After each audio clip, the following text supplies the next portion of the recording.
أعزائي المشاهدين، مساء الخير عليكم ومرحبا بجميع الأخوات الكريمات عندي هنايا في المطبخ ديالي. اليوم إن شاء الله الوصفة اللي غادي نقترح عليكم اليوم غادي نشوفوا الكفتة ديال سمك السردين كويرات اللي غادي نديروه بفلفله خضراء وفلفله حمراء وبصلصه ديال الطماطم.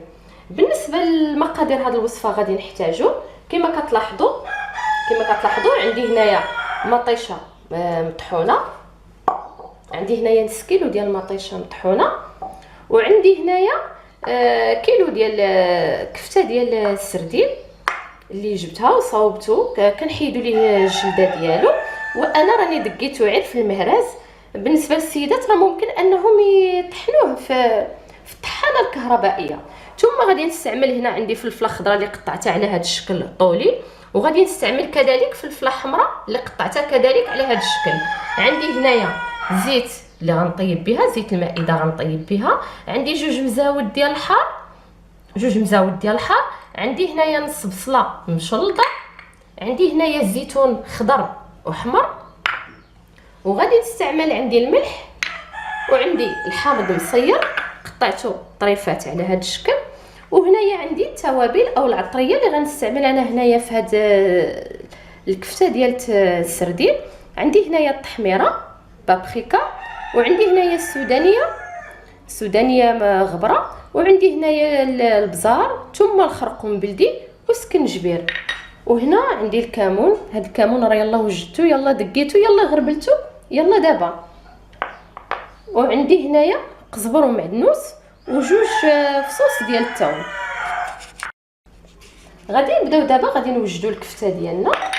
نحط هاد المسائل على هنا وناخذ هاد السبيره، وهاد نص حامضه، هاد ربع حامضه غنستعملها كذلك. عندي هنا هاد الكفته هادي غادي نديرها، غادي نضيف ليها، عندي هنايا درت الكفته ديال السردين، غادي نضيف ليها، غادي ندير هاد نص بصله كامله. هو السردين كيتواتى مع البصله. وغادي نضيف هنا، غادي نضيف قزبر ومعدنوس،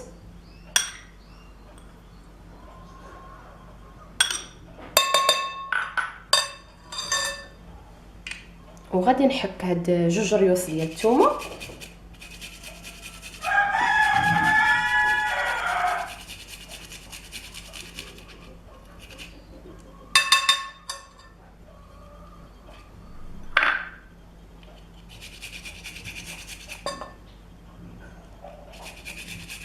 هاد الكويرات ديال السردين راه اكله شعبيه اللي جميع المغاربه كيعرفوها، فكنقدموها للعشاء ولا كذلك في الشهر الكريم ديال رمضان. راه انا دار في الفطور، انا شخصيا كنديرها في الفطور، كتعجبني، كتجي رائعه وكتجي مزيانه وبنينه. غادي نضيف دابا بعد ما درت هاد المسائل، غادي نضيف دابا التوابل. غادي ندير التحميره، ثم غادي نضيف سكنجبير، ندير كذلك سكنجبير، شويه البزار، وهنايا السودانيه، عندي السودانيه وعندي الخرقوم،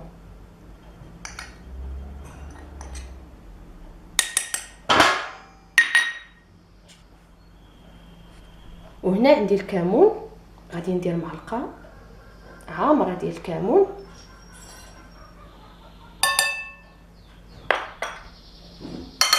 دابا ما بقى ليا غير غنخلط هاد المسائل. غادي نستعمل اليدين ديالي، احسن حاجه بطبيعه الحال راه اليدين، حنا راه دائما كنظفوا اليدين ديالنا.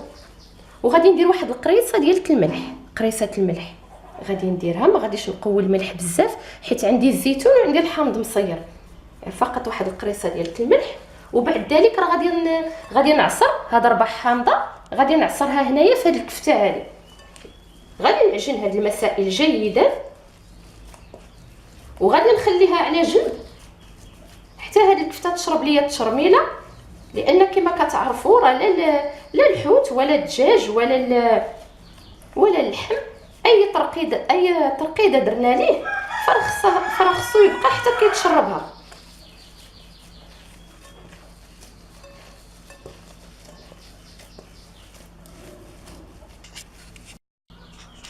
دابا بعد ما خلطت جميع المكونات، هاد ربع حامضه هادي غادي نعصرها نيت هنايا.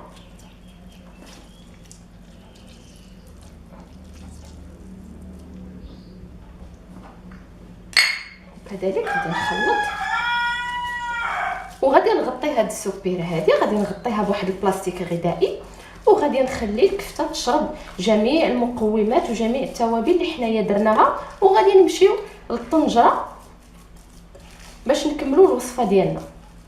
دابا غادي نخليها في الثلاجه مغطيه. بالله ما وجدنا التتمه ديال الوصفه داكشي اللي تابعنا.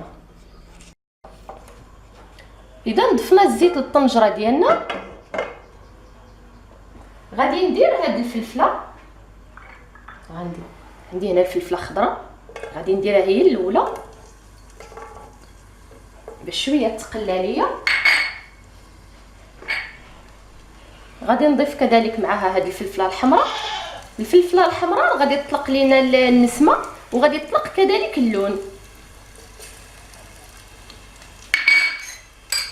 وغادي ندير لهم شويه الملح، وغادي نغطي عليهم وغادي نخليهم حتى يتقلاو شويه.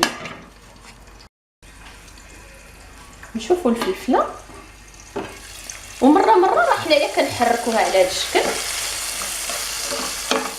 حيت بغيناها شويه تقلى لينا. عاد غنضيف ليها مطيشه.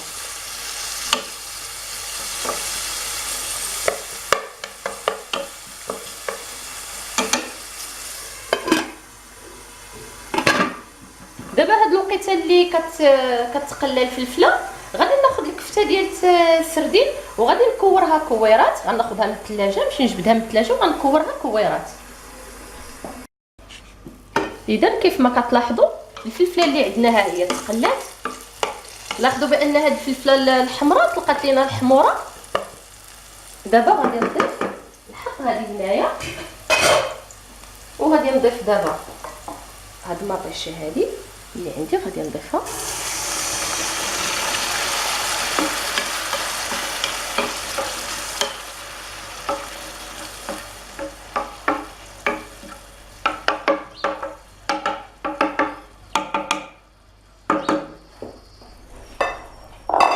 دابا ضفت مطيشه، غادي نضيف هاد التوابل اللي بقاو لينا قبيله ديال الكفته، غادي نضيفهم كاملين.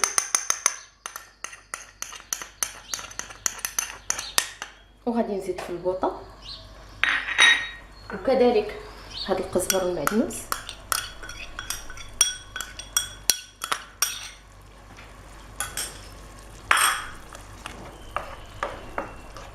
وغادي نخليها حتى تغلى باش غادي نضيف الكويرات ديال الكفته.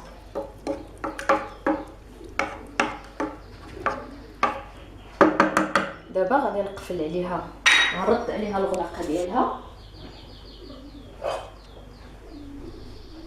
وغادي نخليها حتى تغلى. وانايا هنايا نحيد بعدا هذا الشيء. غادي نكمل كيف ما لاحظتوا كندير الكويرات ديال الكفته،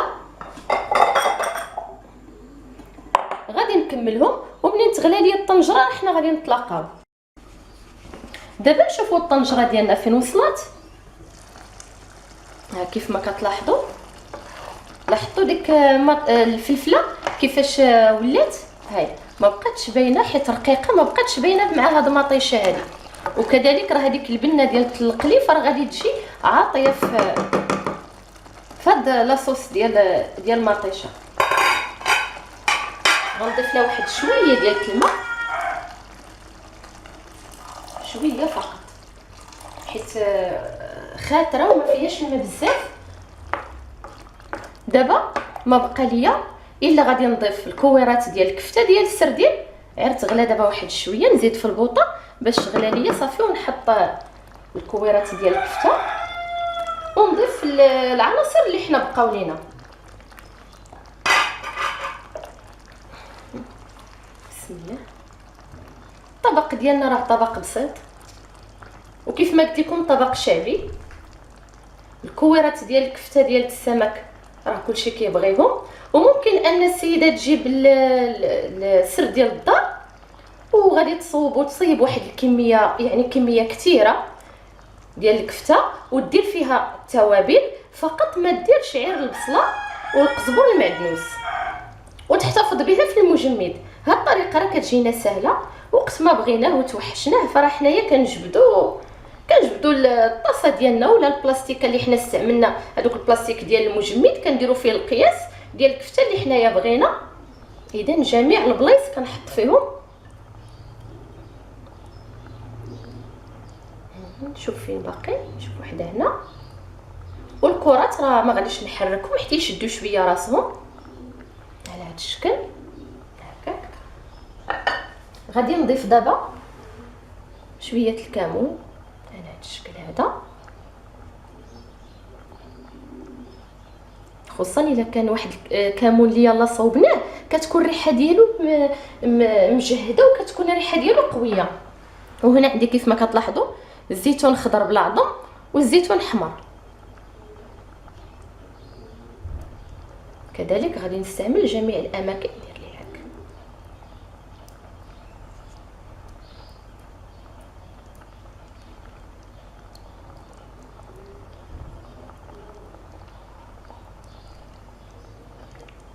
اما الملح فرحنا كنذوقوا الطبق ديالنا، الا خصو الملح راه كنزيدوه. وهاد الحامض مصير راه غادي نديرو حتى هو، نديرو هنايا باش يطلق البنه ديالته. نزيد واحد اخر هنا. وبطبيعه الحال اذا السردين ما كيتواتى معاه غير الفلفله والفلفله الحاره،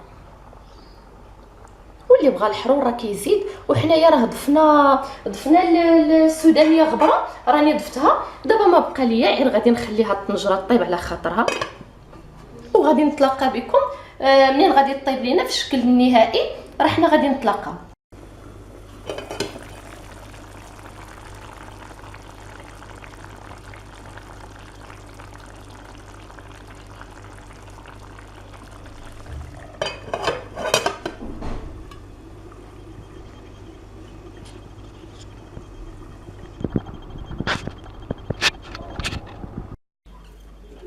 اعزائي المشاهدين، كيف ما كتلاحظوا الاقتراح اللي قدمت لكم اليوم ها هو قدامكم.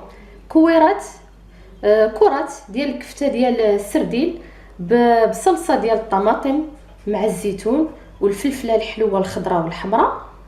ها هو كتلاحظوا بان ديك الفلفله الحمراء والخضراء انها دابت مع مطيشه، وكتعطي واحد اللوغو مزيان وواحد المذاق مزيان. كنتمنى على ان هذا الطبق ينال اعجابكم، وانكم كيف ديما الى عجبتكم انكم ديروا جيم. وكنضرب لكم موعد مره اخرى ان شاء الله في مطبخ سناء.